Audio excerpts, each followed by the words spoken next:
नमस्कार विद्यार्थी मित्रांनो, सर्वांचं स्वागत आहे वायबीडी अकॅडमिया मराठी एज्युकेशनल युट्यूब चॅनेलवरती.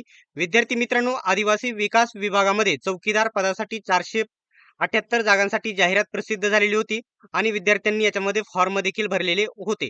तर विद्यार्थी मित्रांनो, त्याच्यानंतर आपण खूप साऱ्या वेगवेगळ्या विद्यार्थ्यांनी देखील आरटीआय टाकला होता आणि आपण देखील आरटीआय टाकला होता की याच्यामध्ये प्रकल्पानुसार प्रकल्प ऑफिसनुसार किंवा कॅटेगरीनुसार किती अर्ज आले आहेत याची माहिती आपण आरटीआय सोबत मागितलेली होती. परंतु आरटीआय मध्ये जे रिप्लाय आलेला आहे त्याची सविस्तर माहिती मी तुम्हाला देणार आहे. फक्त व्हिडिओ शेवटपर्यंत बघून घ्यायचा आहे. त्याच्या अगोदर छोटीशी महत्त्वाची माहिती मी तुम्हाला सांगणार आहे. आदिवासी विकास विभागाच्या पदभरतीसाठी एकच महाराष्ट्रामध्ये बेस्ट पुस्तक उपलब्ध आहे. या पुस्तकामार्फत तुम्ही तुमची निवड निश्चित करू शकता. तर हे पुस्तक कोणी लॉन्च केलेले आहे? तर स्मार्ट स्टडी नांदेड यांनी हे पुस्तक लॉन्च केलेले आहे. प्रसिद्ध असे लेखक विठ्ठल नागनाथ राऊतवार यांनी हे पुस्तक लिहिलेले आहे. या पुस्तकामध्ये काय काय भेटणार आहे तुम्ही नीट लक्षात घ्या. आदिवासी विकास विभाग चौकीदार गट ड 38 प्रश्नपत्रिका संच स्पष्टीकरणासहित त्याच्यामध्ये 38 प्रश्नपत्रिका तुम्हाला याच्यामध्ये भेटणार आहे. याच्यामध्ये 2012 ला जी भरती झाली होती चौकीदारच्या ज्या 2 प्रश्नपत्रिका आहे 2 त्या स्पष्टीकरणासहित याच्यामध्ये कव्हर करण्यात आले आहेत. त्याच्यानंतर याच्यामध्ये जर विचार केला तर नवीन प्रश्नपत्रिका एकूण 22 नवीन प्रश्नपत्रिका तुम्हाला याच्यामध्ये कव्हर करण्यात आलेल्या आहेत. 22 ज्या 2026च्या पॅटर्ननुसार जो अभ्यासक्रम आहे त्याच्यानुसार ॲप्टेक कंपनी ही पेपर घेणार आहे. त्याच्यानुसार हे या ठिकाणी माहिती दिलेली आहे. त्यांनी एकदम स्पष्टीकरण दिलेलं आहे. 100 प्रश्न प्रत्येक प्रश्नपत्रिकेमध्ये अशा 22 प्रश्नपत्रिका संच आणि या ठिकाणी बघू शकता तांत्रिक प्रश्नपत्रिका किती आहेत? 25 तांत्रिक प्रश्नपत्रिका असणार आहे. ज्याच्यामध्ये आदिवासी विकास विभाग आणि ज्या शासकीय आश्रमशाळा आहे त्यांच्याविषयी महत्त्वाचे 350 पेक्षा जास्त प्रश्न स्पष्टीकरणासहित याच्यामध्ये कव्हर करण्यात आलेले आहे. हे पुस्तक सर्वत्र महाराष्ट्रामध्ये उपलब्ध आहे. आणि जर हे पुस्तक कमी किमतीमध्ये घ्यायचं असेल तर आपला आदिवासी विकास विभाग पदभरतीचा जो स्पेशल टेलिग्राम ग्रुप आहे नक्की जॉईन करा. लिंक तुम्हाला डिस्क्रिप्शन मध्ये देत आहे. आणि 38 प्रश्नपत्रिका म्हणजे याच्यामध्ये जवळजवळ 2700 पेक्षा जास्त प्रश्न कव्हर करण्यात आलेले आहे. सर्व विषयांसह मराठी व्याकरण, इंग्रजी व्याकरण, सामान्य ज्ञान आणि बुद्धिमत्तासह. ठीक आहे. आता व्हिडिओचा जो मेन मुद्दा आहे ना, तो मेन मुद्दा मी तुम्हाला सांगण्याच्या अगोदर इथं काय दाखवत आहे 1 मिनिट. ठीक आहे. 1 मिनिट. तर या ठिकाणी जी ही जाहिरात आदिवासी विकास विभागाची प्रसिद्ध झाल्यापासून या पदभरतीचा मी संपूर्ण विरोध केलेला आहे आणि याच्यामध्ये या ठिकाणी बहिष्कार सर्वांनी या पदभरतीवरती टाकला होता.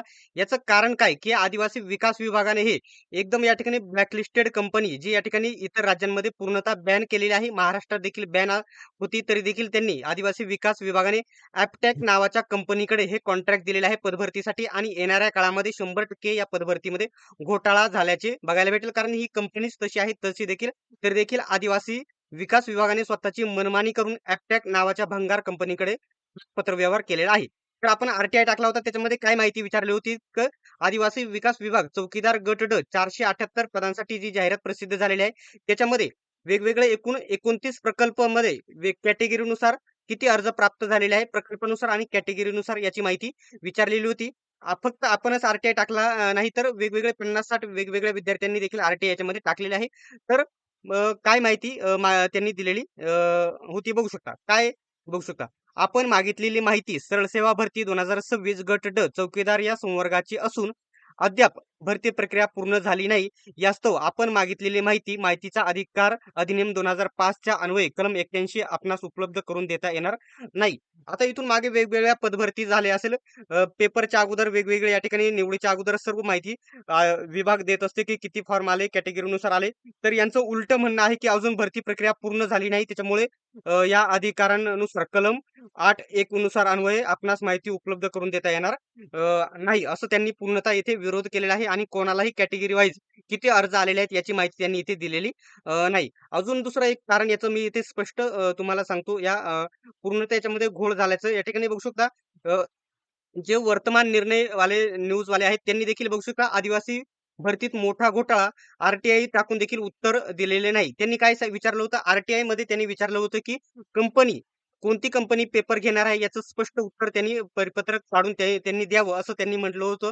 तरी देखील आदिवासी विकास विभागांनी या ठिकाणी बघू शकता जेव्हा आम्ही माहितीच्या अधिकारात विचारतो की परीक्षा कोणती कंपनी घेणार आहे तेव्हा प्रशासन हे उत्तर देते की भरती प्रक्रिया पूर्ण झाली नाही.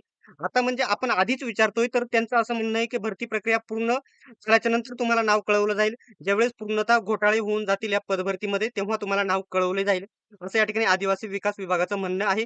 संपूर्ण विद्यार्थ्यांनी याच्यावरती जास्तीत जास्त लक्ष केंद्रित केलं पाहिजे. नाहीतर येणाऱ्या काळामध्ये, येणाऱ्या या ठिकाणी रिझल्टमध्ये आणि पेपरमध्ये खूप मोठा या ठिकाणी भ्रष्टाचार झालेला या कंपनीमार्फत तुम्हाला बघायला भेटणार आहे.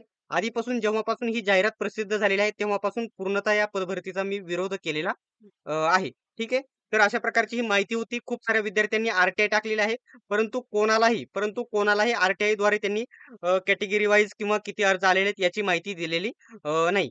आता विद्यार्थ्यांसाठी एक महत्त्वाची माहिती मी तुम्हाला एक सांगतो.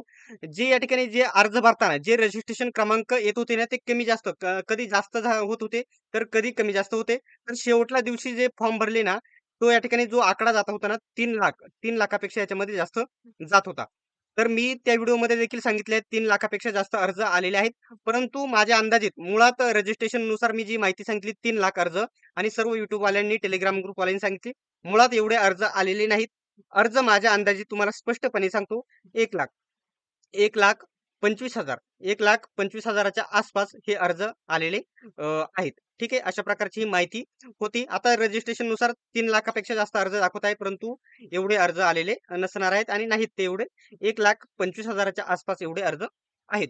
तर एवढीच माहिती होती. अशाच प्रकारच्या माहितीसाठी चॅनलला सबस्क्राईब करून घ्या आणि बेल आयकॉनलाही ऑन करा.